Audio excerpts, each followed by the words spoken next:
toutes et à tous, shalom et bienvenue à l'émission Dis-moi Pasteur, bienvenue à votre émission qui a lieu tout simplement tous les mercredis dès 20h30.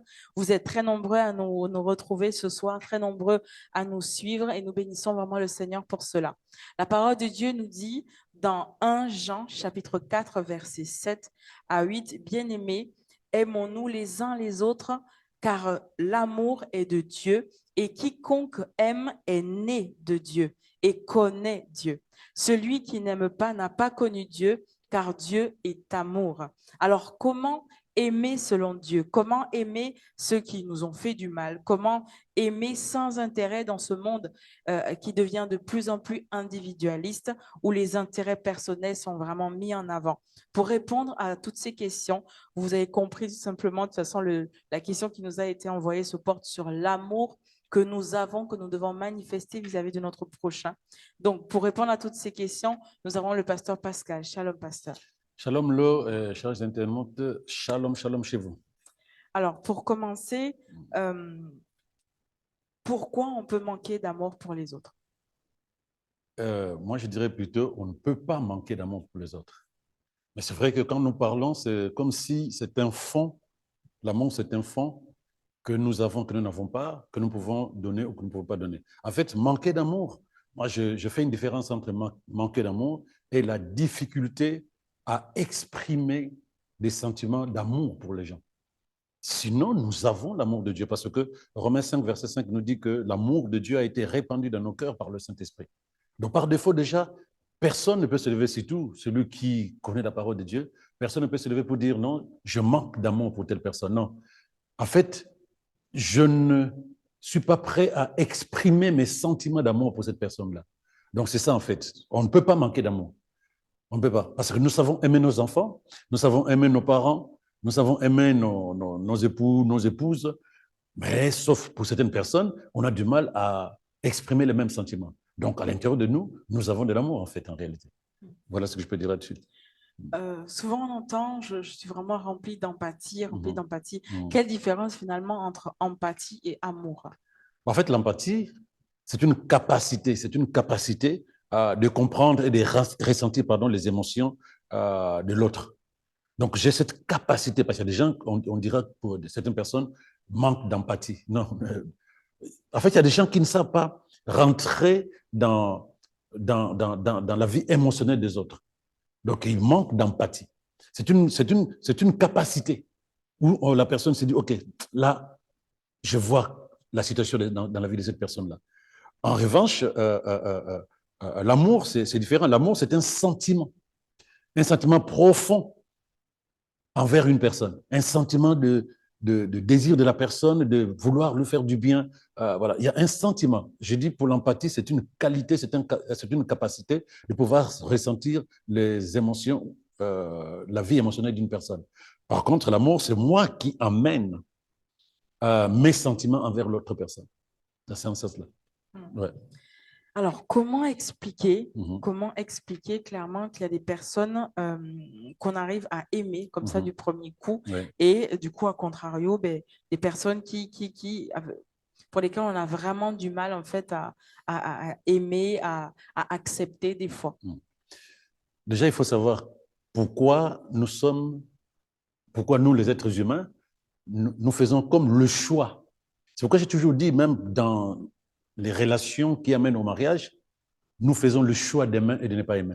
Parce que toutes les personnes qui viendront autour de toi pour te dire, voilà, j'ai besoin que tu sois mon épouse demain, tu ne vas pas valider automatiquement leur candidature, si tu veux, parce que c'est nous qui faisons le choix d'aimer. C'est pourquoi je disais qu'on ne manque pas d'amour, nous décidons. Alors pourquoi certaines personnes, nous sommes capables de les aimer du premier coup? Mais c'est plutôt à nous de nous poser la question, pourquoi ces personnes-là, nous les validons automatiquement? Qu'est-ce qu'ils ont fait? Parce que l'amour des hommes, l'amour selon la sagesse de ce monde, c'est en fait par rapport à ce que cette personne est pour moi. L'amour de Dieu, c'est l'inverse. L'amour de Dieu, c'est l'inverse. Parce que la Bible dit dans Romains 5, verset 8, que Dieu prouve son amour alors que nous étions encore des pécheurs, de faux types, de non aimables. Il nous a quand même aimés jusqu'à aller à la croix, à la mort pour chacun de nous. Il nous a aimés quand nous étions non aimables. Mais nous aimons les gens parce qu'ils nous font du bien. On a rarement vu quelqu'un aimer une personne sans attendre quelque chose en retour, en tout cas dans l'amour selon les êtres humains, à part les enfants. Parce que oui, c'est mon enfant, et donc je l'aime, je n'attends pas de lui quelque chose de personnel. Mais les personnes que tu appelles, dont tu as parlé, que nous aimons du premier coup, c'est des personnes qui nous intéressent. Nous les apprécions. Ils ont fait quelque chose de très important dans notre vie, dans notre famille. Leur comportement, leur attitude, ça nous plaît. Nous apprécions ce qu'ils sont. Et automatiquement, nous ouvrons naturellement le coffre des sentiments pour eux. Voilà comment nous arrivons à les aimer ou à nous attacher ou simplement à nous intéresser à ces personnes-là. Donc voilà, c'est nous plutôt, c'est à nous de poser cette question. Comment nous faisons? Souvent, c'est toujours par rapport au regard que nous avons vis-à-vis de ces personnes-là. Voilà. Alors, vu le thème Mhm. et un certain nombre de manières en fait, qu'on a vu hein, d'aimer, Mhm. comment reconnaître, comment discerner vraiment lorsque quelqu'un aime vraiment? Lorsque quelqu'un aime vraiment, donc cela signifie lorsque quelqu'un aime comme Dieu veut que nous aimons. Dans ton introduction, tu as dit, tu as cité ce verset de 1 Jean 4, 7 à 8. Bien-aimés, aimez-vous les uns les autres, car l'amour est de Dieu. Quiconque aime est né de Dieu et connaît Dieu. Il y a quelque chose peut-être qui est très rapidement pris en compte là, c'est quoi? Quiconque aime est né de Dieu. Lorsque nous naissons de Dieu, nous avons la nature de Dieu. Lorsque nous naissons de Dieu, nous naissons avec la nature divine. La Bible dit, quiconque aime est né de Dieu et connaît Dieu. Qui n'aime pas n'a pas connu Dieu, car Dieu est amour. Dieu est amour, c'est sa nature. Dans la globalité de sa nature, il est amour. C'est-à-dire que les sentiments, ce que nous appelons sentiments, c'est sa nature. Donc lorsque tu dis tu es né de nouveau, comment aimes-tu si ce n'est pas comme Dieu aime? Comment aimer? Comment on sait que quelqu'un aime? Parce qu'il ne cherche pas des intérêts personnels, il ne cherche pas, il ne calcule pas, il ne choisit pas les personnes qu'il doit aimer. Parce que nous n'étions pas capables de nous faire aimer par Dieu. Mais Dieu n'a pas choisi. Il a dit, je dispose le salut derrière l'œuvre de la croix. C'est lui qui croira, il sera sauvé. C'est lui qui est mort pour toute l'humanité, tout type de péché. Il n'a pas choisi pour qui je vais mourir. Donc l'amour véritable ne choisit pas comment aimer quelqu'un, pourquoi aimer quelqu'un. C'est juste des sentiments à l'intérieur. Maintenant, il faut bien comprendre que quand je parle de aimer quelqu'un, ce n'est pas aimer quelqu'un en éros, c'est-à-dire qu'on arrive jusqu'à l'intimité physique. Non. Aimer, on peut avoir de l'amour pour une personne qu'on respecte sans forcément qu'on aille au-delà, parce qu'il y a trois types d'amour en tout cas. Il y a l'agapao, l'amour de Dieu, il y a le philéo, l'amour familial, fraternel, et il y a l'amour éros, l'amour qui unit deux personnes qui sont dans une relation maritale. Mais tout ce type d'amour, il y a l'abnégation, je me déconnecte de mes intérêts, si tu veux. Comment saurons-nous que cette personne aime? Cette personne se déconnecte de ses intérêts personnels. Cette personne n'a qu'un seul désir, faire le bonheur de quelqu'un. Ce n'est pas donner des choses à quelqu'un qui fait que tu l'aimes. Ce n'est pas lui dire je t'aime tous les jours. Non. Le cœur de Dieu qui cherche le bonheur de quelqu'un. Le cœur de Dieu, à l'intérieur, un seul désir. Comment je peux lui apporter davantage de la joie, du bonheur? Et là, tu verras quelqu'un qui ne cherche pas ses intérêts, qui ne veut pas s'enorgueillir parce qu'il est en train de poser des actes qui semblent être des actes d'amour. Non. Si son cœur n'est pas un cœur de Dieu, tout ce qu'il fait là-bas, ça ne sert à rien du tout. C'est par les œuvres, surtout pour l'attitude intérieure. L'attitude intérieure. Voilà. Alors, vous étiez en train de parler tout à l'heure d'œuvre, mais est-ce que finalement, en fait, celui qui aime, c'est celui qui fait des présents, qui fait des sacrifices, qui, par exemple, contribue à des œuvres de charité, oui. voilà, assistante humaine et toutes ces choses-là, en fait. Est-ce que celui qui aime manifeste toutes ces choses-là? Il peut avoir de l'empathie, il peut avoir de la compassion, il peut avoir de l'amour. Il peut le faire juste pour se faire voir, s'enorgueillir. Donc, les actions que nous posons ne font pas de nous des personnes qui aiment vraiment. Parce que quelqu'un peut poser des actions qui semblent être des actions d'amour, mais son cœur n'y est pas. Peut-être qu'il y a un intérêt derrière. Donc, mais entre-temps, l'amour doit se manifester, l'amour doit s'exprimer par des actions, par des postures, par un comportement vis-à-vis de la personne qu'on aime. Mais tant que cette expression n'est pas visible, tu peux dire je t'aime. Mais entre-temps, on ne voit pas. On ne voit pas comment tu exprimes ton amour. À ce moment-là, c'est sûr qu'il y a un souci. Pareil aussi pour la personne qui exprime, en fait, qui pose des actions, qui donne des choses aux œuvres caritatives, aux œuvres de charité, qui fait des dons à gauche, à droite, qui remplit la vie de la personne aimée de tous les cadeaux qu'il peut trouver. Mais c'est lui seul qui sait ce qui se passe dans son cœur. Parce que l'amour, il y a ces deux paramètres. Il y a Dieu, il prouve son amour. Il prouve son amour par quelque chose de puissant en allant à la croix en Christ Jésus.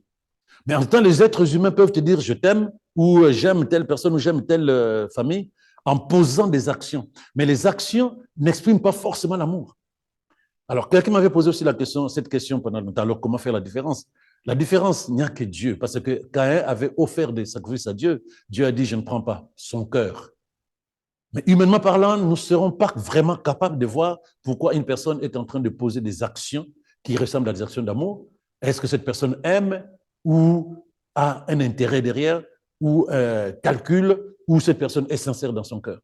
Ça, il n'y a que lui et Dieu. En tout cas, à mon sens. Mais souvent, ce que je réponds, c'est que la personne va aller au-delà de ce que tout le monde peut faire. Donc, pour prouver son amour, cette personne va aller au-delà de ce que tout le monde peut faire. Pourquoi je le dis? C'est derrière toujours Romains 5, verset 8, quand la Bible dit que Dieu, en prouvant son amour, est allé au-delà. Ils ne sont pas nombreux ceux qui vont mourir pour toi, pour prouver qu'ils t'aiment. Mais il dit, voilà comment Dieu prouve son amour. Alors que nous sommes encore pécheurs, Christ est mort pour nous.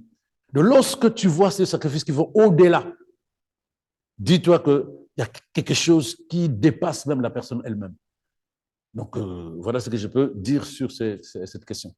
Justement, en parlant de sacrifice, la parole de Dieu nous dit dans 1 Corinthiens chapitre 13, verset 3, si même je sacrifiais tous mes biens et jusqu'à ma vie pour aider les autres, au point de pouvoir m'en vanter, sans l'amour, cela ne servirait à rien. Que s'agit-il exactement?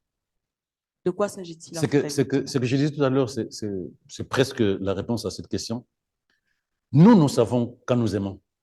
Dans la vie de tous les jours, que ce soit un frère dans l'église, que ce soit un mari ou une épouse, il n'y a que la personne qui aime qui peut dire j'aime. Là, l'apôtre Paul parle de manière spirituelle. Ce que les gens voient, ce sont les actions que je pose. C'est le comportement que j'ai pour prouver aux gens que je suis là, je pose des actions. Mais on peut poser des actions qui ressemblent à des actions d'amour sans forcément que ce soit de l'amour. Donc, mais ce que les gens verront dehors, c'est ces actions-là. On dit, ah, cette personne aime.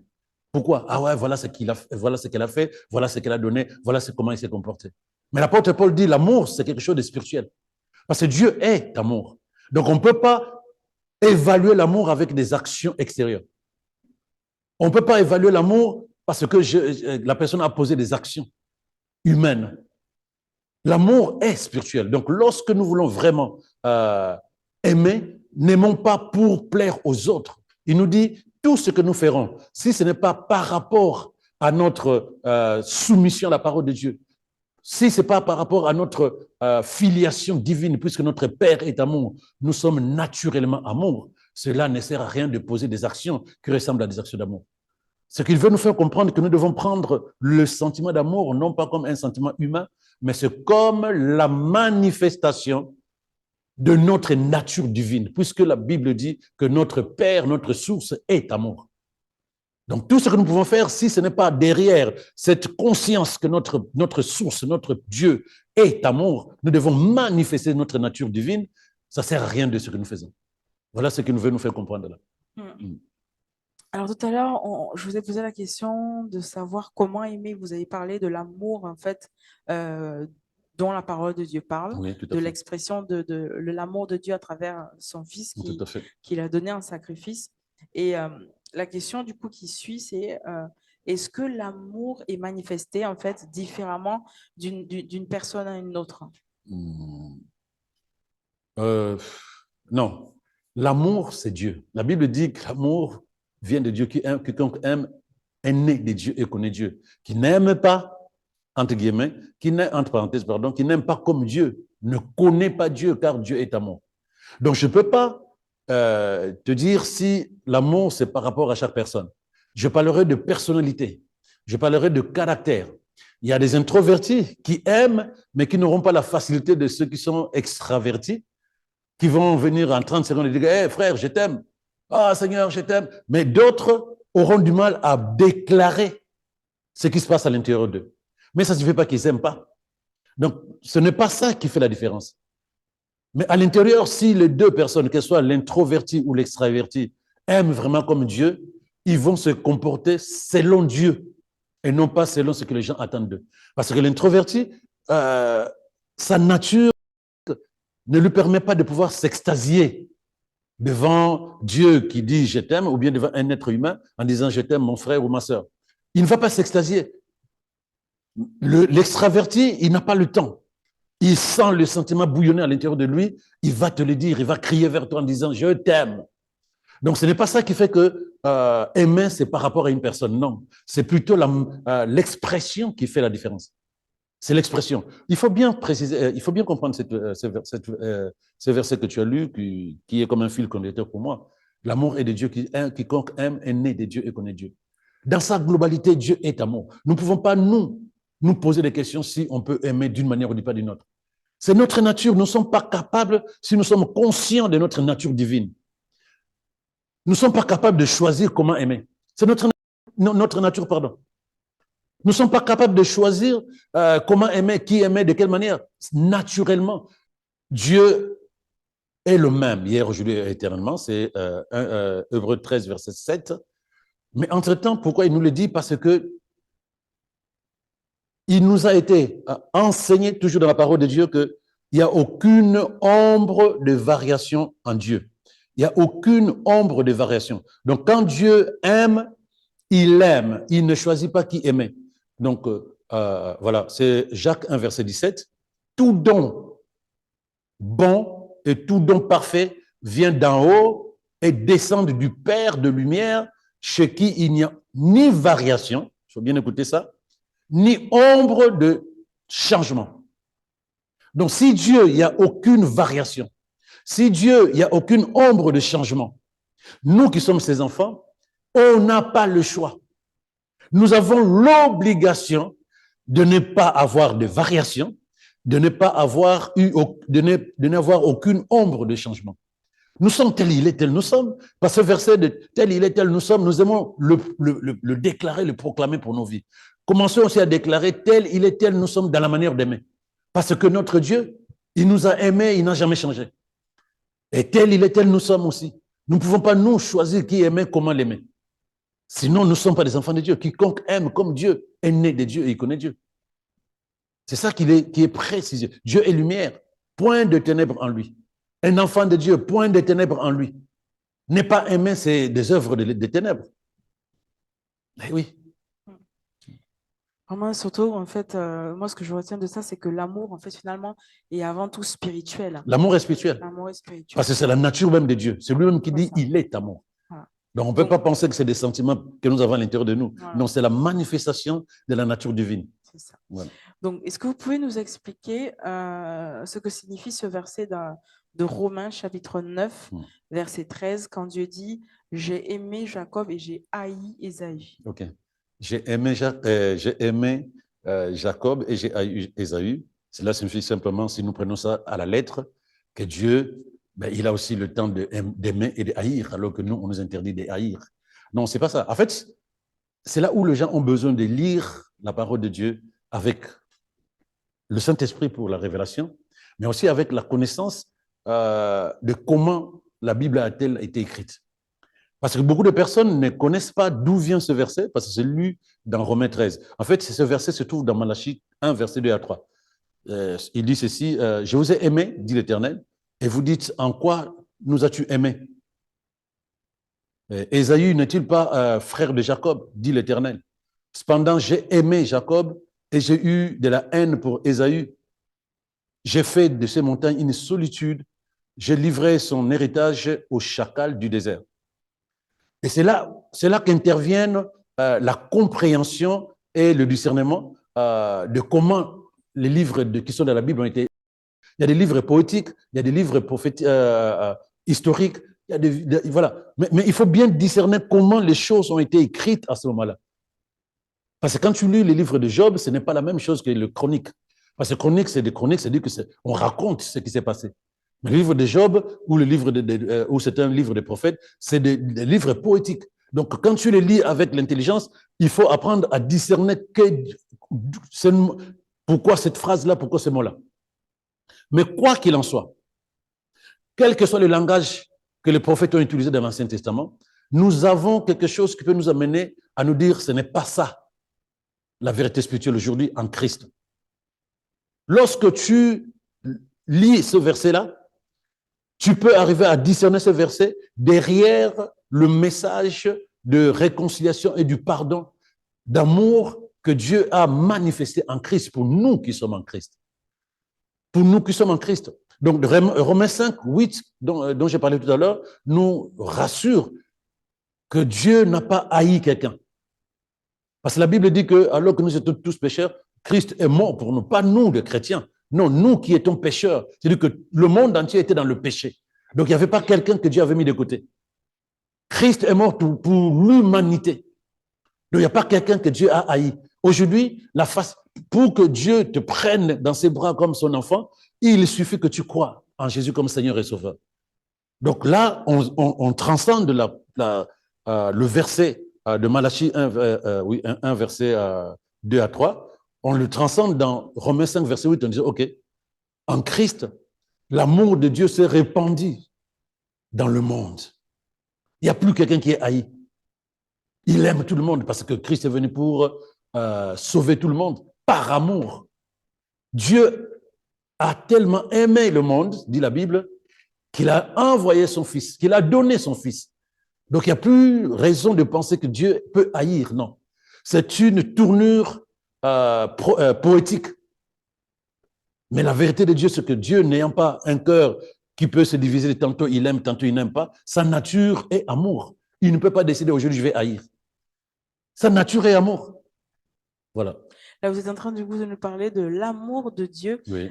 Mais à nous qui sommes enfants de Dieu, à tous ceux qui nous regardent ce soir, qui se disent, mais amen, pasteur, mais qui ont vraiment besoin de comprendre comment manifester, du coup, cet amour, en fait, dont vous venez de nous parler, vis-à-vis des autres qui nous entourent, en fait, vis-à-vis de ceux qui nous entourent, des personnes qu'on rencontre au quotidien. Comment manifester cet amour de Dieu-là, justement, sans rien attendre en retour?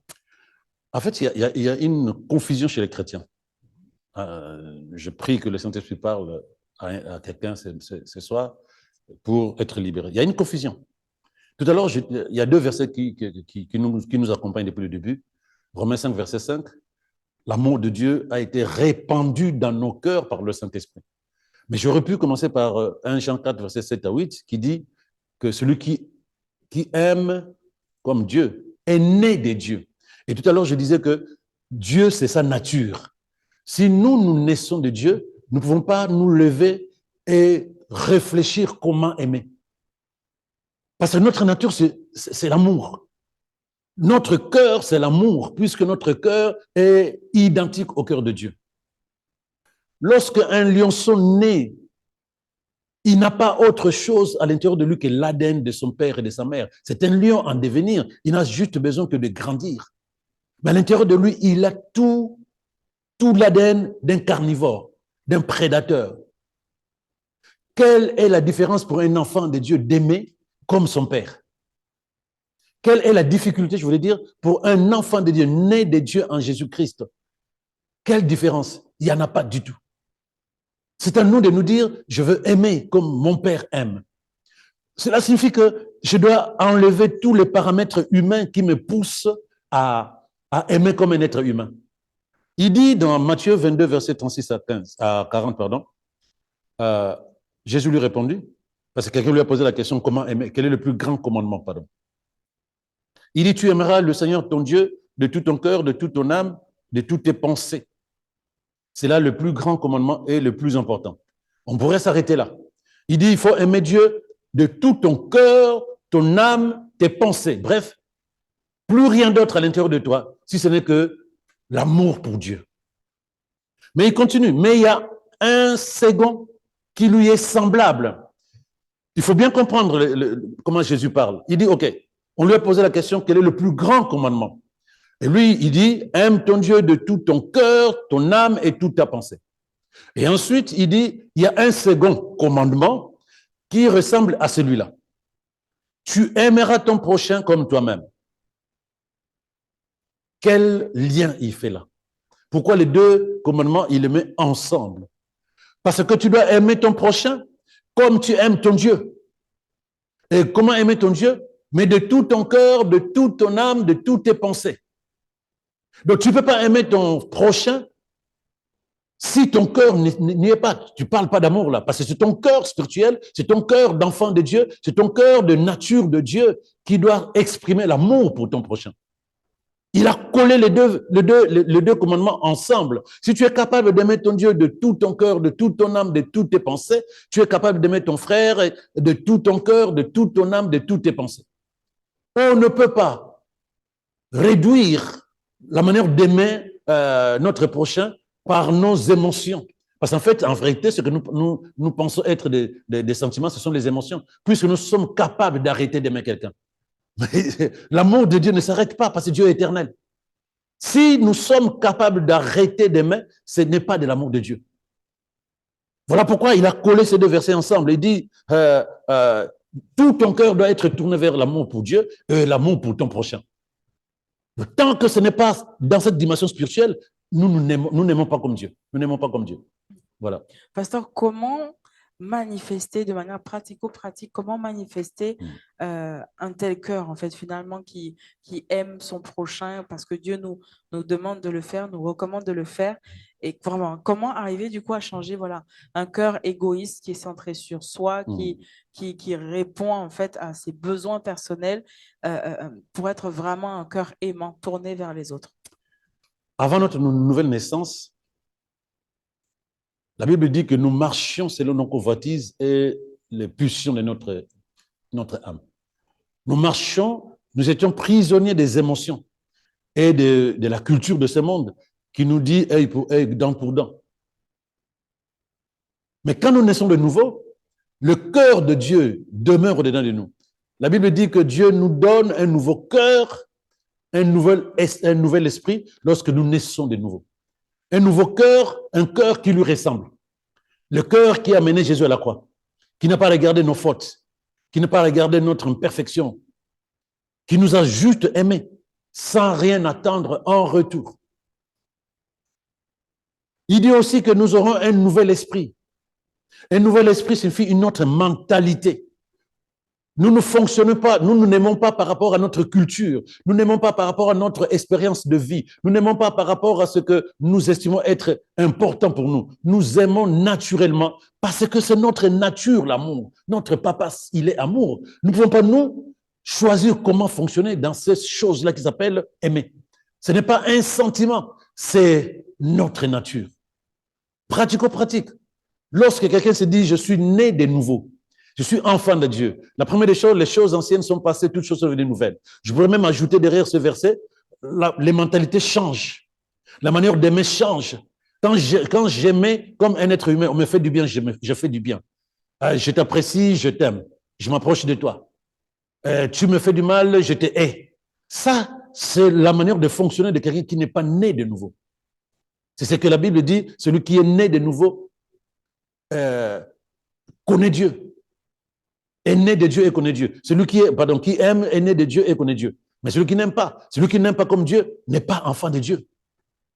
De la chose la plus importante, qui suis-je? Est-ce que Dieu me demande d'aimer? Dieu n'a pas besoin de me demander d'aimer, j'ai toujours dit ça. Il n'a pas besoin de me demander d'aimer, c'est ma nature. Je ne peux pas ne pas aimer comme lui. J'enlève mes émotions, j'enlève ma culture d'amour selon les êtres humains. C'est une personne, j'apprécie une personne parce qu'elle me fait du bien. Ah, elle est gentille, elle fait ceci. Alors là, je veux commencer à penser que je l'aime. Je m'approche de lui, je suis attiré par cette personne. Non.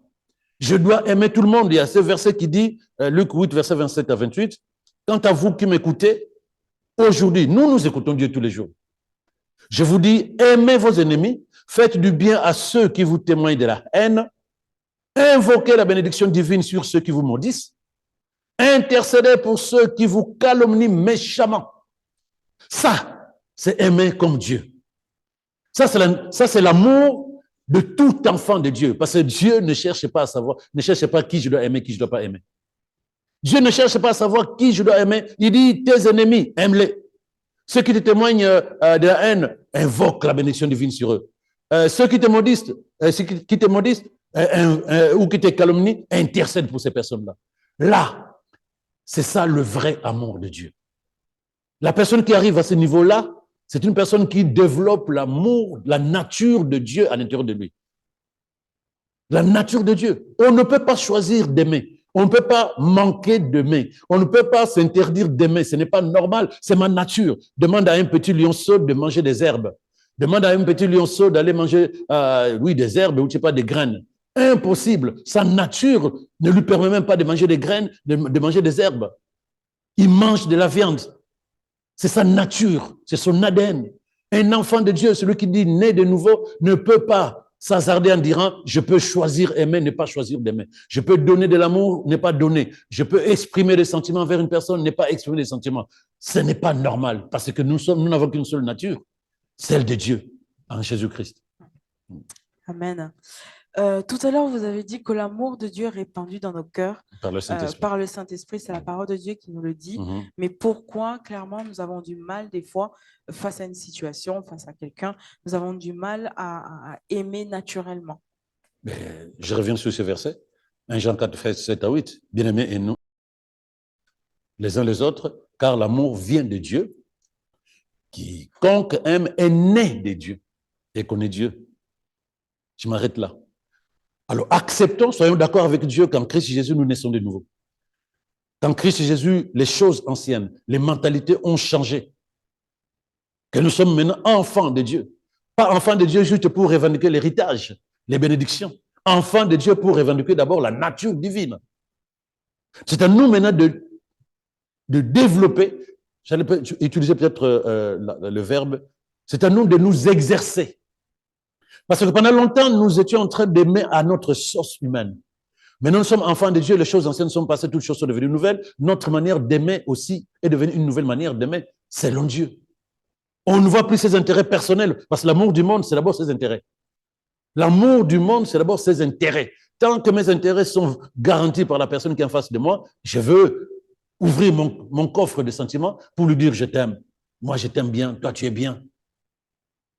Mais quand mes intérêts sont en jeu, l'amour disparaît. Ce n'est pas l'amour de Dieu, ça. Donc, ce que nous devons faire concrètement, c'est comprendre ce que Dieu dit que nous sommes depuis que nous sommes devenus enfants de Dieu. Nous exercer. Là où nous étions d'abord derrière nos intérêts personnels quand nous disons aimer, nous savons déverser devant les gens nos sentiments d'amour. Oui, je t'aime, tu sais, il n'y a que toi, il y a des gens qui ont envie de mourir pour quelqu'un, qui ont envie de se suicider. Mais lorsque d'autres paramètres viennent se greffer derrière, on oublie que j'étais en train de me suicider pour quelqu'un, on oublie que j'étais en train de dire à quelqu'un qu'il n'y a que toi dans mon cœur. Pourquoi? Parce que, en fait, cet amour-là n'est pas le vrai amour. Le jour où nous allons accepter que nous sommes enfants de Dieu, que la première des choses que Dieu nous demande, c'est de rendre visible notre filiation, notre nature divine, on va travailler et s'exercer à aimer les gens tels que Dieu veut que nous les aimions. Mais le problème, c'est celui-là chez les chrétiens. Ils veulent être enfants de Dieu pour l'héritage. Mais le premier héritage que nous avons, c'est d'abord notre nature divine. C'est ça que nous avons naturellement. Comment on peut dire que nous sommes enfants de Dieu et que nous fonctionnons, nous avons une nature qui n'est pas celle de Dieu?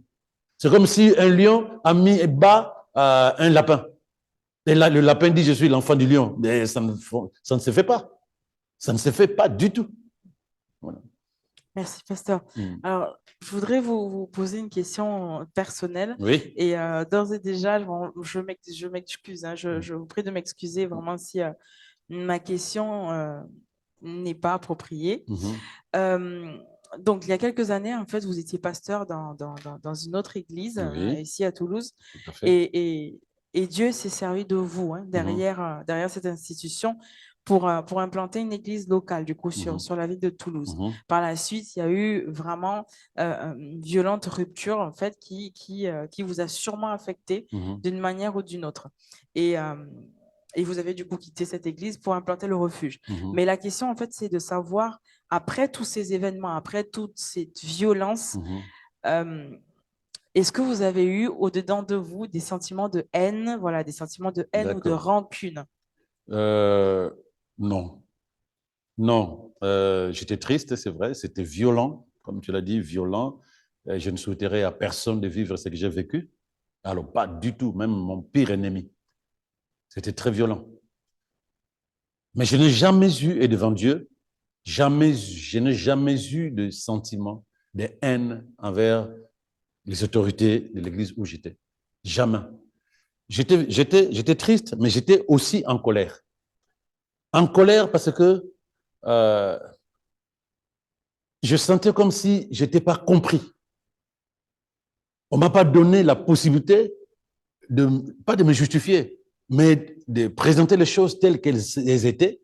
Mais surtout aussi, la colère, c'est parce que c'est comme si c'était trop facile. Les gens se sont dit, c'est comme ça, alors on fait ça. Donc comme ça, on dit ça. Donc il y avait des choses qui étaient tellement fausses que tu as envie de prendre le micro pour dire, mais c'est pas ça. Donc ça, il y avait une colère, c'est vrai. Il y avait une tristesse en disant, purée, mais c'est pas ça. C'est pas comme ça que les choses devaient se faire. C'est pas ça qui devait se dire. Mais mon cœur était toujours dans le respect et l'amour que j'avais pour ces personnes-là. La preuve, aujourd'hui, ça ne me gêne pas de dire mon pasteur.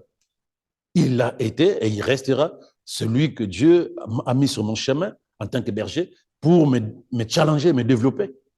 Je suis venu même au refuge, sûrement avec beaucoup de ce que Dieu a permis que j'aille derrière le responsable de cette église-là. Non, je n'ai jamais eu de problème de haine ou de rancune envers ces personnes-là.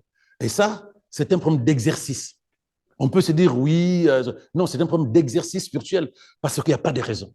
Et ceux qui sont avec, ceux qui ont commencé, comme toi, au début du refuge, la première des choses que je disais, aucune personne ne peut se lever pour exprimer de la haine envers qui que ce soit. Je l'ai dit au début du refuge. Donc, ce qui montre que nous devons travailler et vivre notre nature divine. Il n'y en a pas deux. Notre nature divine, c'est aimer comme Dieu. Si on n'est pas capable de le faire, on n'est pas enfant de Dieu. C'est direct et c'est la vérité. Donc, non, ce n'était pas une mauvaise question. J'ai répondu avec, de toute façon, c'est gloire à Dieu que tu aies posé cette question. Voilà. Et si vous avez pardonné, donc comme ce que vous venez de dire, si vous avez pardonné, comment avez-vous fait du coup? Parce qu'on a besoin vraiment d'arriver aussi en fait à ce niveau-là de transformation intérieure à un point où on pardonne. Donc, si vraiment vous êtes passé par là et que vous avez eu à pardonner, comment est-ce que vous avez fait par rapport à tout ce qui a été dit sur vous? Je n'ai rien fait, j'ai juste compris. J'ai juste compris, c'est-à-dire comprendre que tout ce qui s'est passé, tout ce qui s'est dit, c'est derrière notre travail spirituel. Si ce n'était pas dans une église, tout cela ne serait pas arrivé. Mais l'église, c'est Christ. Christ, c'est l'Esprit Dieu qui nous a créés. Donc, si je me focalise sur ça, il faut que je me pose la question, quelle est l'attitude que je dois adopter à ce moment-là?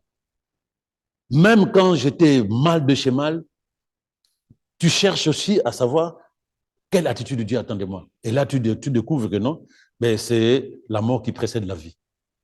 Donc oui, meurs, parce que je veux que tu vives autrement. Ça, c'est la première des choses. Maintenant, pour vis-à-vis de ceux qui ont parlé, mal parlé, qui ont dit des choses pas vraies, tu te poses la question, mais j'ai le droit de les haïr. Tu te dis non. Qu'est-ce que Dieu attend de moi? J'ai juste discerné. J'ai juste cherché à comprendre qu'est-ce que Dieu attend de moi dans cette situation.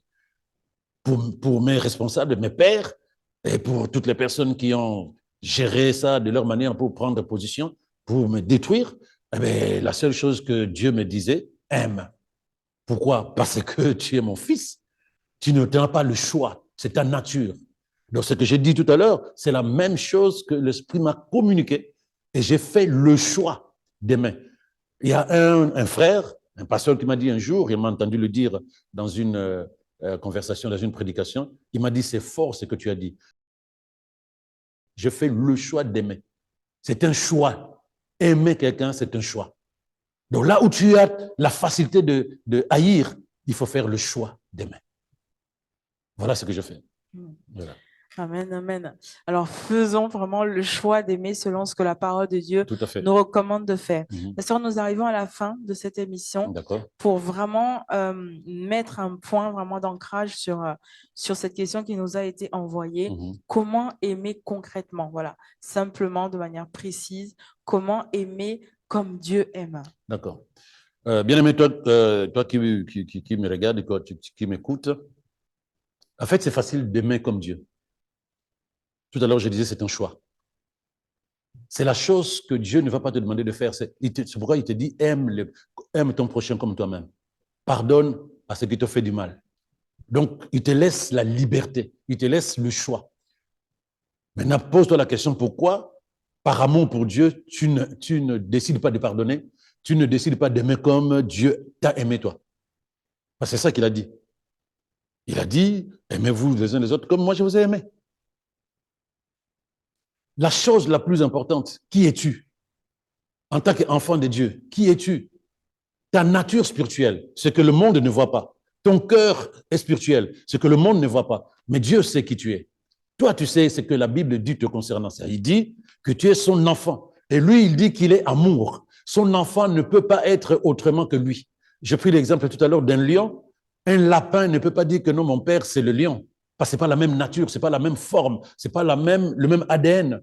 Si tu revendiques la nature divine, dis-toi que tu n'as pas le choix. Tu ne peux pas choisir comment aimer. Tu ne peux que aimer comme Dieu. Reprends ce verset de 1 Jean 4, verset 7 à 8. Il dit qu'il n'aime pas comme Dieu, ne connaît pas Dieu parce que Dieu est amour. On ne peut pas faire le choix d'aimer. Dieu ne fait pas le choix quand il aime. Voilà pourquoi dans ce verset, il dit aimez vos ennemis. Je voudrais encore te le lire calmement. Luc 8, pardon, verset 27 à 28. Il dit aime tes ennemis. Un homme ne les fera pas. C'est ça qui montrera que tu es enfant de Dieu. Ceux qui sont mauvais envers toi, tu les aimes véritablement. Il n'y a pas de discussion. Il n'y a pas quelque chose en disant oui, trop bon, trop c'est. Non, il n'y a pas de trop bon, trop c'est. Sinon, Jésus serait trop bon, trop c'est aussi. On va te prendre, on va t'humilier parce que tu t'es laissé faire. Non, toi, tu manifestes la nature de ton Père, c'est tout. Il te dit, fais du bien à ceux qui te témoignent de la haine. Invoque la bénédiction divine sur ceux qui te maudissent. Intercède pour ceux qui te calomnient, méchamment en plus. Ta nature en tant qu'enfant de Dieu ne te permet pas de haïr, ne te permet pas de ne pas aimer. Ta nature en tant qu'enfant de Dieu. Donc si tu revendiques que tu es enfant de Dieu, je n'ai pas grand-chose à te dire. Manifeste, exprime l'amour de Dieu. C'est vrai que ton âme aura du mal à valider ça, exerce-toi. Quelqu'un m'expliquait il n'y a pas très longtemps qu'il avait un pain et que pour partager en deux, le pain était mal coupé. Il y avait un grand morceau et un petit morceau. Mais elle avait besoin de garder le grand morceau. Mais dans son cœur, il y a eu ce combat. C'est mon pain, c'est mon sandwich, j'ai besoin de prendre le plus grand et de donner le petit à l'autre. Mais l'amour de Dieu, c'est chercher le bonheur de l'autre. Ce n'est pas soupçonner le mal. C'est vouloir faire du bien à l'autre. Et je me sens bien. Je n'ai pas d'intérêt. J'ai juste besoin de me battre contre mon égoïsme, contre cet esprit d'intérêt personnel. Lorsque je sens que je suis en train d'aller vers quelqu'un derrière des intérêts, je dois détruire cet esprit-là et que j'aille derrière cette personne juste par amour pour Dieu. Il faut que j'aille derrière cette personne par amour pour Dieu, que je rende gloire à Dieu pour sa vie, et non pas parce que cette personne m'a fait du bien. Et non pas parce que cette personne a investi de son temps, de son argent dans ma vie. Non. C'est des choses qu'il faut discerner. L'amour de Dieu n'est pas intérêt. L'amour de Dieu ne soupçonne pas le mal. L'amour de Dieu ne calomnie pas. L'amour de Dieu ne médit pas. L'amour de Dieu passe par-dessus les fautes de l'autre. L'amour de Dieu attend le meilleur de l'autre. Il n'y a pas de jugement. Cela suffit simplement que tu prends la personne telle que Dieu le prend. Comment Dieu voit la personne? Pourquoi toi tu le vois différemment? C'est de ça dont il s'agit. L'amour de Dieu. Si tu veux aimer comme Dieu, regarde comment Dieu te regarde dans tes imperfections. C'est pareil qu'il fait dans la vie de l'autre, dans ses imperfections, dans ses perfections. Toi, tu ne peux pas changer. Tu ne peux pas changer. Jésus, le dernier mot, c'est ça. Jésus à la croix, alors que les gens qui lui tapaient dessus, qui lui ont jeté des pierres, qui ont craché sur lui, il y a les soldats romains qui lui cognaient des pointes, des clous, et pour le crucifier. Mais parmi les dernières paroles de Jésus à la croix, Père, pardonne-leur. Tu ne peux pas pardonner sans amour, bien-aimé. Tu ne peux pas. Donc, lorsque tu arrives à pardonner, c'est que l'amour a gagné. Tout est amour. La Bible dit que même que tout passera sauf l'amour. Tout passera sauf l'amour. Je prie que tu discernes cela et que tu décides d'aimer comme Dieu t'a aimé et comme Dieu aime les autres. Même ceux qui t'ont fait du mal, bien aimé, Dieu les aime. Même ceux qui t'ont fait du mal, Dieu les aime. Tu ne peux pas faire le choix. Tu ne peux pas dire, Seigneur, pourquoi tu fais ça? Il dit, non, aime comme moi j'aime. Tu verras derrière ce qu'il y a derrière. Que le Seigneur soit glorifié dans ta vie et que l'amour de Dieu se manifeste dans ta vie. Tu verras comment Dieu va rendre visible la réalité de ta vie spirituelle. C'est ma prière pour toi. Amen, amen, amen. Je crois que vous avez été bénis ce soir. Je crois que vous avez passé de merveilleux moments autour de ce thème vraiment qui nous amène tout simplement à nous focaliser sur l'essentiel de Dieu pour nos vies. Ce que Dieu attend que nous manifestions, c'est l'amour de Dieu parce qu'il est amour. Et si nous sommes issus de lui, nous devons tout simplement manifester l'amour. Je vous souhaite de passer une excellente soirée. Vous avez sur le côté le QR code qui s'affiche pour faire un don, pour faire un geste, pour vraiment donner ce que vous avez de meilleur par rapport à cette mission et que le Seigneur vraiment vous le rende au centuple. Passez une excellente soirée, partagez un maximum. Si vous avez été bénis, bénissez également. Shalom, shalom.